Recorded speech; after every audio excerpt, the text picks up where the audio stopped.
Hi everyone, welcome to Maximum Attack Rallying. We're back in the office. It's quite warm today. It's quite warm in here, but we all persist.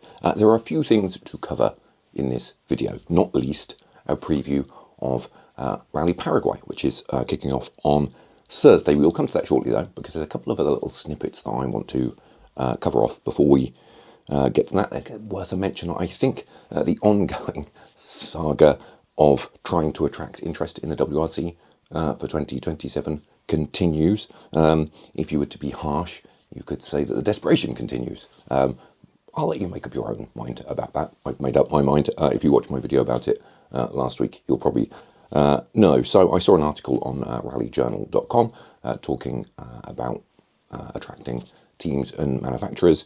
Malcolm Wilson was interviewed for that and reiterated his desire to get 5 teams into the championship and to try and get Lancia and Skoda to homologate a WRC kit for their Rally 2 cars. Both of those manufacturers don't seem that keen so far on doing that.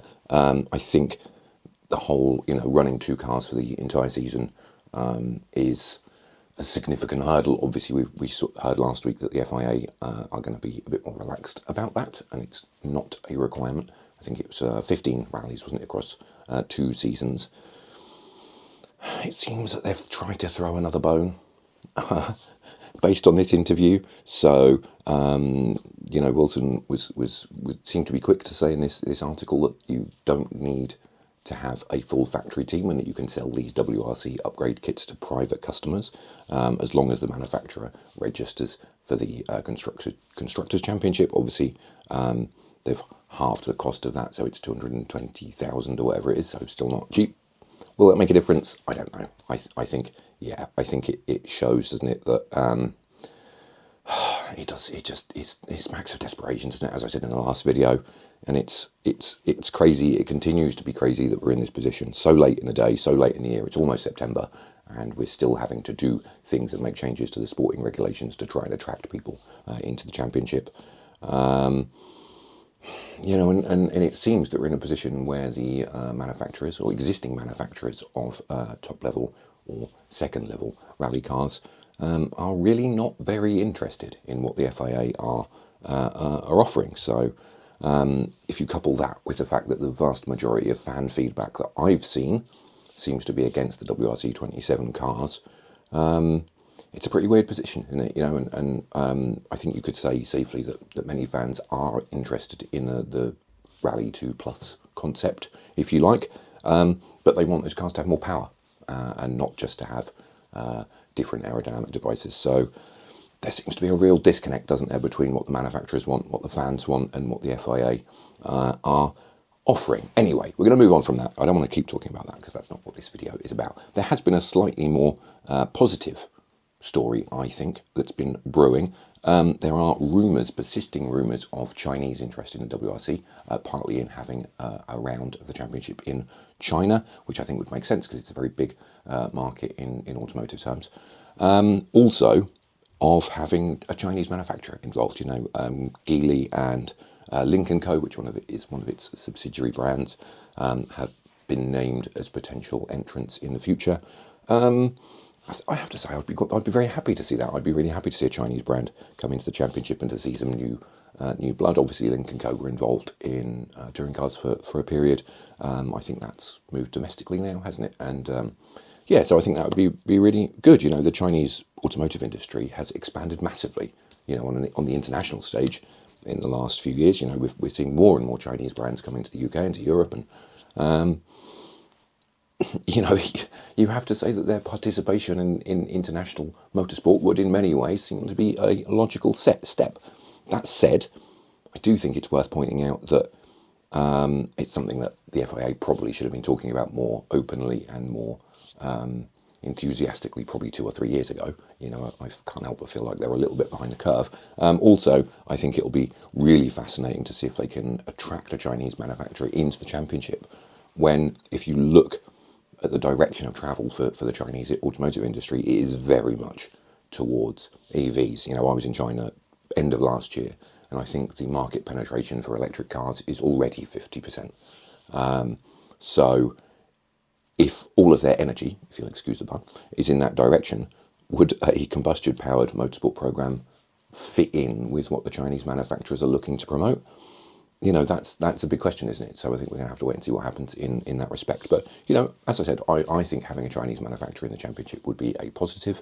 New blood, you know, it's an opportunity for China to showcase its automotive skills. I know a lot of people would say, well, they don't have any, they just copy everyone else.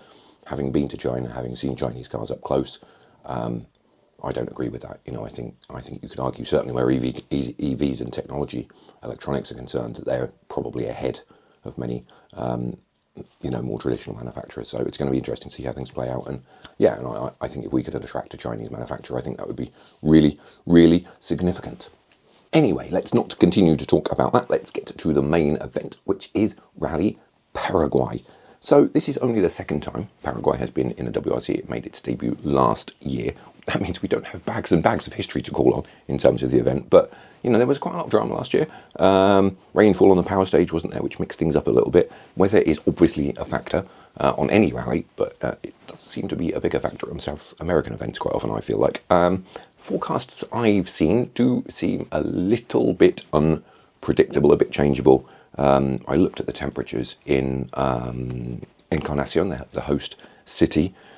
Looks like temperatures are going to be in the low 30s in the run-up to the event, but by the weekend, Saturday and Sunday, they're going to drop into the high 20s, and there is rainfall predicted. I think it was about 30%, I want to say. So I think what that means is that there is definitely a chance of rain. And as we saw in Finland, you know, that can make a huge difference. The roads in Paraguay are very challenging. They can cut up really badly. So, you know, the weather could have a really big impact. So whether we'll see the kind of impact that we saw in Finland, who knows? In terms of the route, there are 22 stages. I cross, 357, nearly 358 kilometres. Friday is when it all starts. We've got shakedown on Thursday, but Friday is when the rally itself starts. We've got the 24.65 Cambrietta stage.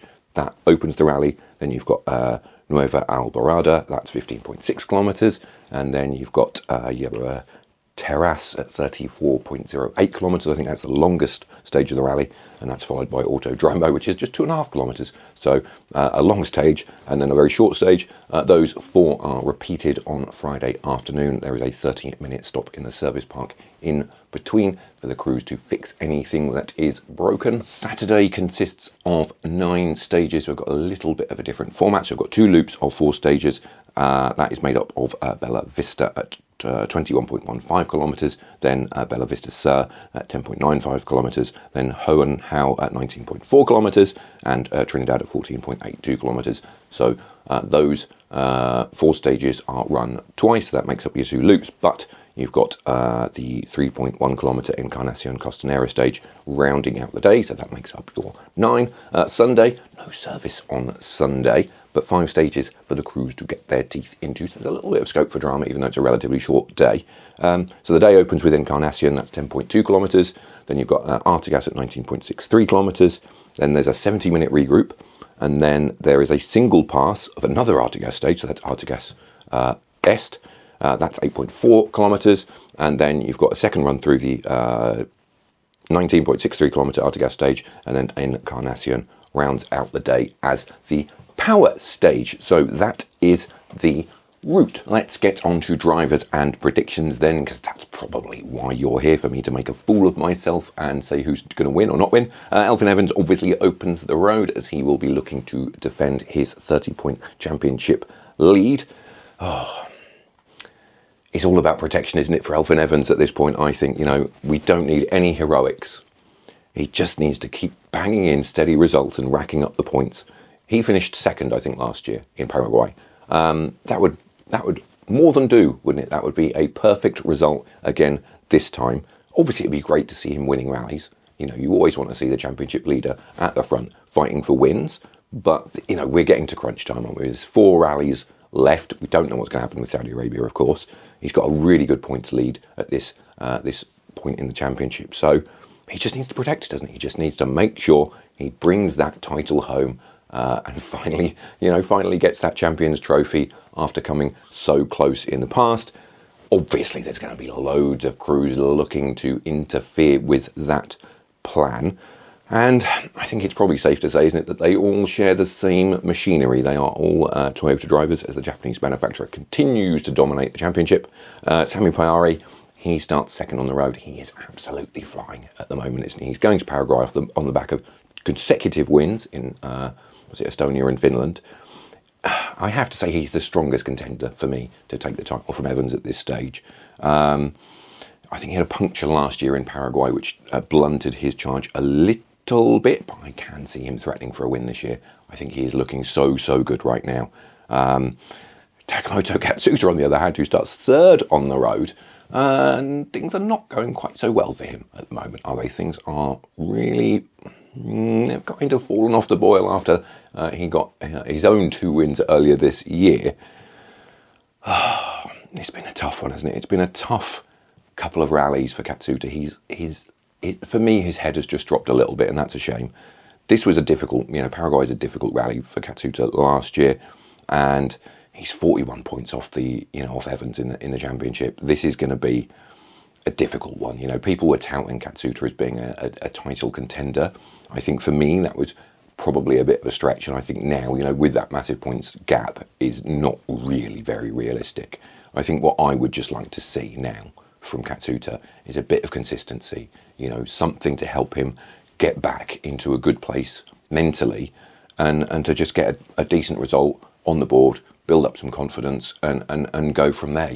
He was a bit fortunate with the wins that he got, but I hoped that he would kind of kick on from there, but that doesn't seem to have happened. So I think all I would like to see from Katsuta is just a decent weekend, get some points, try and get onto the podium if you can, and just steady the ship a little bit. Speaking of steadying the ship, that brings us neatly on to Oliver Solberg. Paraguay is going to be something of a new experience for Solberg, isn't it? Because he did the event last year, but he was in the GI Yaris Rally 2, so he's going to be doing the rally for the first time in the Rally 1 car.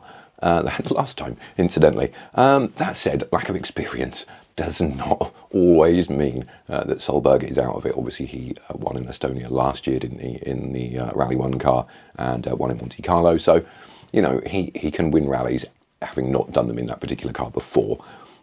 That said, there's been plenty of mistakes this year, hasn't there? It's been a very, very up and down season for Solberg, and his championship chances, you have to say, are probably gone at this point, aren't they? And I'm not actually sure that winning this rally matters too much. Obviously it would be great to do that, but I think if he can just get to the end of it, set some good times, and just, be on the podium, a bit like Katsuta in a way, it's as I said, it is about steadying the ship. I do believe that Oliver Solberg will be a champion in the future. I think that is coming. I think if it didn't happen, it would be a crime. But, while he's shown that he's fast enough, I think he needs to work on the consistency a bit. He needs to cut out some of those mistakes and maybe just learn to be a little bit more measured at times. So, maybe these last few rallies of this year are the chance to do that and just be consistent and build that up so that next year he can have a proper go at the championship. Finally, in the Toyota camp, we do, of course, have Sebastian Ogier, and he goes to Paraguay off the back of a pretty nasty accident in Finland, which not only resulted in a hospital stay for him and Julian Ingrassia, who was standing in for Vincent Landé for that one, it also put a massive, perhaps irreparable dent in his championship ambitions. Only a fool would write off Sebastian Ogier. You would have to be mad to do that. But 62 points is a massive, massive gap for him to build and to bridge. So I think realistically he needs Evans to have a 0 score at some point to have any chance. So it's going to be really tough, isn't it? That said, road position could suit Ogier this weekend if the weather doesn't interfere too much and if the roads don't cut up too badly. Obviously he's going to be starting a lot further back than Evans, so that could work in his favour. He won this rally last year, of course, so there's always that to consider. He knows how to win this event, so don't be surprised if he knocks a few points off Evans' lead this weekend, I would say, but I think winning that 10th title is perhaps a bridge too far for this year. Moving on to Hyundai then, you have to say that team boss Andrew Wheatley has been a little bit bolshy in the press in the last few days. I think it was in Dirtfish, wasn't it? He was saying how he believes that his team can win all of the remaining rallies this year. Maybe they can. I don't know. That's a bold claim given the strength of the Toyota team. Yes, some of the events are a bit rough and ready, aren't they? And that probably suits them better than the fast and flowing ones. I don't know. I think that's a big ask, isn't it? You know, I'd be amazed if they won one of them, to be honest with you. But there we are. That said, you know, Thierry Neuville did finish on the podium in Paraguay last year. So, you know, the Hyundai could go well. It could be effective in Paraguay. That said, if I was betting on a Hyundai this weekend, I don't think it would be Neuville. You know, Neuville can always be relied upon to drag his car across the line. He is very, very, very determined. But I think if I was going to back anyone from Hyundai this weekend, it would be Adrien Formeau. He has had a difficult time, hasn't he? He never really seems to have luck on his side, and you could say that he, you know, that is pure luck, or a case of him making his own luck, or not, as the case may be. But he was fast last year. You know, he set a number of faster stage times. I can't remember how many now. I did look, but I've forgotten. He did have a lot of problems, which meant he ultimately didn't finish the rally. But he was quick, and maybe if he is going to get his first win, if he's going to break that duck, it could well be this one. It could well be in Paraguay. So maybe I'd have a little go on Formeau for the win. Quick mention as well, just for Hayden Paddon, should mention him, shouldn't we? He is getting his first gravel start in the Rally 1 car. I don't expect too much in terms of results, to be honest. You know, that is not a slight against Hayden at all, but, you know, lack of experience of the car on gravel, lack of experience of this event, it's going to be very difficult, isn't it? That said, you know, for me, I think if he can do a solid job, which he tends to do, enjoy the experience of driving that car on the loose for the first time, and just be there to collect points if necessary, and that is enough for him, isn't it? That then brings us on to M Sport, doesn't it? Regular drivers Josh McAleen and John Armstrong are in the car this weekend. No Martin Sesks. I don't think I expect any shocks for this one in terms of the overall result, at least. It's probably the inter-team battle that is the more interesting one when it comes to M Sport, isn't it? You have to say that in the early part of the season, I think John Armstrong was probably the more impressive of the two. He put in some very quick times. He was error prone, but there was some speed there, wasn't there? You know, there was some really good speed. As things have moved on, however, Josh McAleen seems to have found his feet again a little bit and has scored some decent results. Obviously, not, you know, nothing groundbreaking, no podiums or anything, but I think he was 6th in Greece, wasn't he? So his results have looked pretty good, while Armstrong has continued to have a few moments and have a few things not going his way. It's going to be interesting, isn't it, to see whether that continues here. I have to say, you know, for McAleen, I think it's all about just continuing that consistency, isn't it? And putting a decent result together. And of course, it would be nice to see some speed. I think he needs to work on that. Yes, he's got his first faster stage time and things, but, you know, I do think we need to see a bit more of a push from him at times. For Armstrong, you know, I think he has shown that he can be quick, hasn't he? But, you know, maybe at this point he just needs to show that he can match McAleen when it comes to a bit of consistency. And, you know, if he could put the Puma into 6th place-ish, you know, that would be a good result, wouldn't it? You know, if he could match McAleen's best result of the year before the year is out, that would do him no harm at all, would it? You know, especially as, you know, it's not going to be long before people start talking about whether he or McAleen will be in that car next year.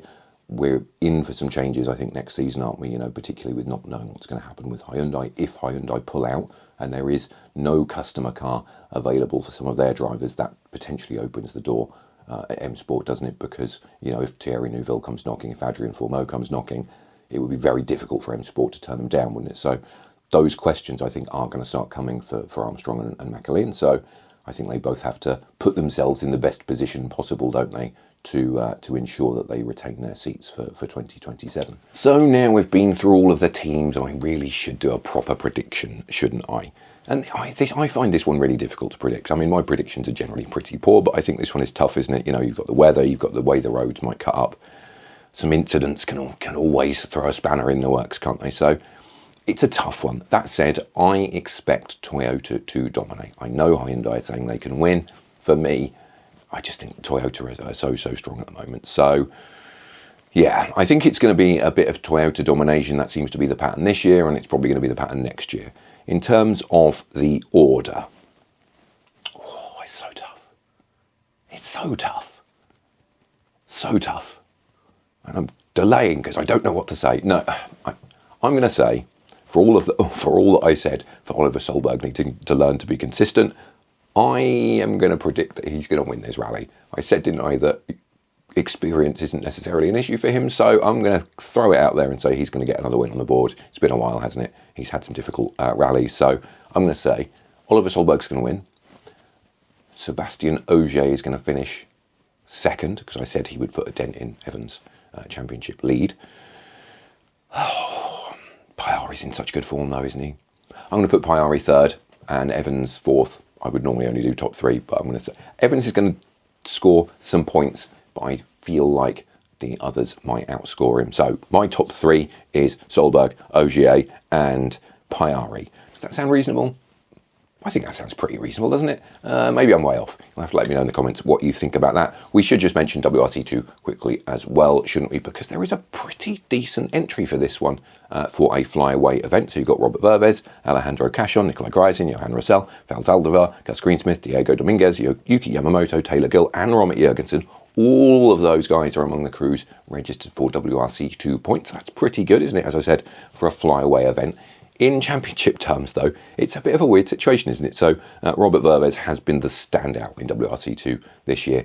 He's on 100 points, 4 starts, I think it is, isn't it, for him? 4 wins. So he is looking very, very good indeed, especially when you consider how his rivals have been getting on in terms of their consistency relative to him. And it's hard to see past Vervez for the title at this point. I think in points terms, I think it's actually very difficult for anyone to catch him, particularly in terms of the drivers there this weekend. So I think Cash on is closest on points, but he's already 39 points behind. And I think he's done 5 rallies scoring points compared to Vervez, who's I think only done 4. So things are very, very much in Vervez's favour, and you have to say that even for the win on this one, you know, it would be very easy, I think, to predict him as the winner. So, yeah, I think WRC2 is it's not decided, but it's almost decided, isn't it? I think at this point. So, yeah, so that's how I think things are sitting there. But enough of me waffling